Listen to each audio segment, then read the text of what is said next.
Underrated watches from popular brands. Today I wanted to discuss the most underrated watches from the most popular brand of them all, Rolex. So let's get right into it.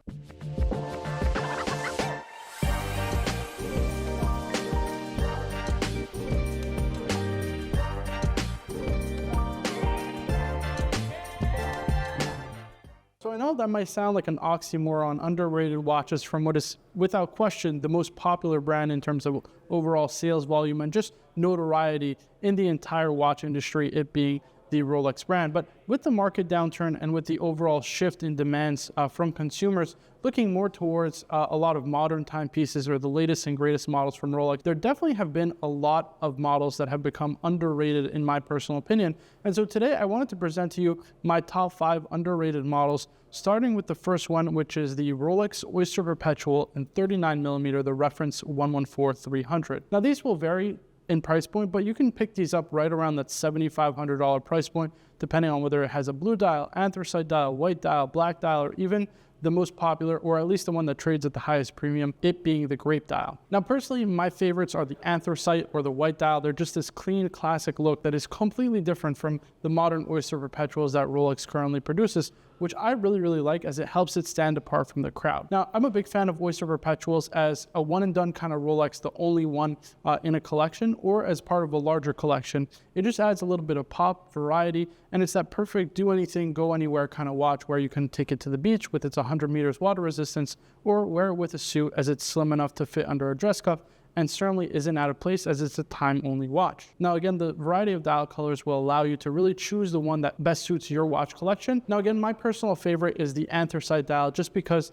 the character of that watch I think is so distinct to that model and really isn't replicated in anything else, and it has that unique selling proposition, it being just that anthracite dial that I think has so much character to it. Again, that is lost I think in the kind of more modern matte kind of looks of the Rolex Oyster Perpetual dials, and even in the sunburst ones, which I think just don't pop as well. So again, right around that $7,500 price point, I think you're getting a do anything, go anywhere type of Rolex that is a great everyday wear and that you can ultimately beat up no problem at all and wear really in any situation. Now the second watch on my list should come as no surprise. It is a Rolex Day-Date and it is the reference 18238. Those are the 36mm Day-Date models that have become extremely popular among watch collectors who are looking for bargain price point gold Rolex models.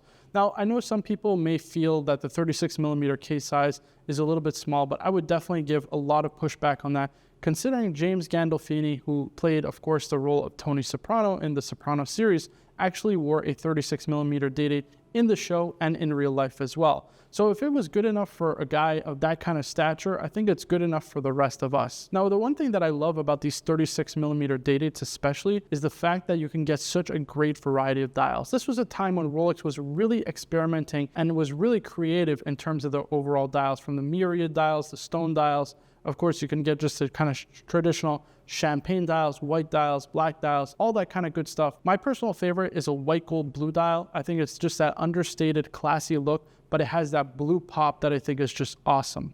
I love the proportions. I think at 36mm with the heft of the gold really helps to wear like it is a bigger watch overall, and certainly has that great presence because of course that presidential bracelet that I think is so distinct and definitely iconic and recognizable to the Rolex Day-Date lineup. Now again, it will completely vary in terms of price point depending on case, metal, dial, and all that kind of good stuff.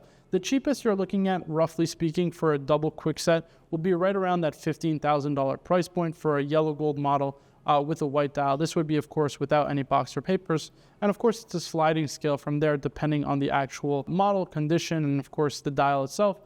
For example, a stone dial being supremely popular can sell well upwards of $40,000 in some cases. So again, totally dependent on which variation you're getting, but you can definitely scoop up some deals under that $20,000 price point and pick up what is arguably one of the most iconic and recognizable models from Rolex. What I feel is really an insane value considering you're getting a solid gold Rolex under $20,000 in most cases. Next up is my favorite lineup from Rolex, and that is the Rolex GMT Master 2.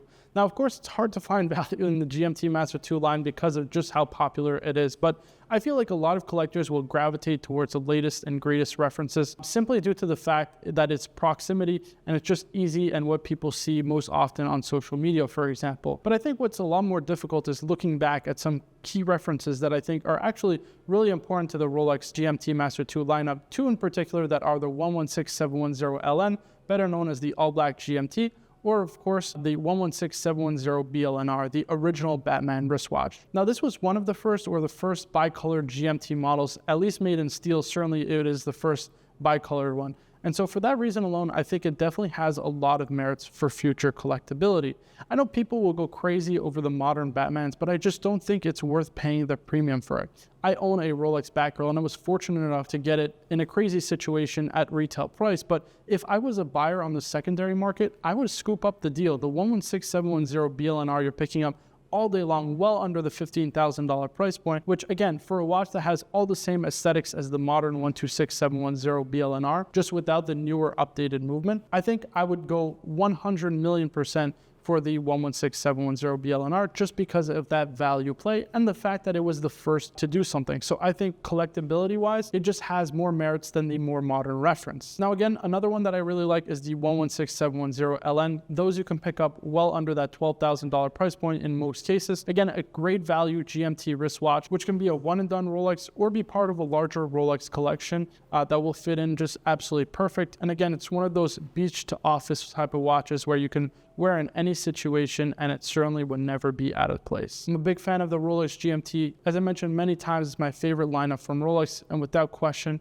I think these are some of the best buys in Rolex currently. And if you're looking for an even better value, I would go for another, although it's not a GMT, it has a second time zone complication, the Rolex Explorer 2 reference 16570. Now, if you're asking me what are the best buys in Rolex right now, without question, the best buy of them all is a 16570 Explorer 2 for many reasons. I'm a big fan of the GMT Master 2, as I just mentioned, and the Rolex Explorer 2 really provides that same complication, it having the ability to track a second time zone for an insane value. I mean, we're talking about a watch that should be selling well over its current price point, which is right around $7,000. You can pick these up, which I think is just an absolute steal of a deal. If you're telling me that you're getting a Rolex complication that isn't just a date or, you know, some kind of normal complication that you see in most watches, something like a GMT, for example, and you're getting that for under $7,000, that to me is a total no-brainer and a total sleeper. Again, an amazing office to beach kind of watch, something you can wear in any situation. It's never out of place. And I think it kind of harkens back to that pure tool-watch aesthetic from Rolex, right?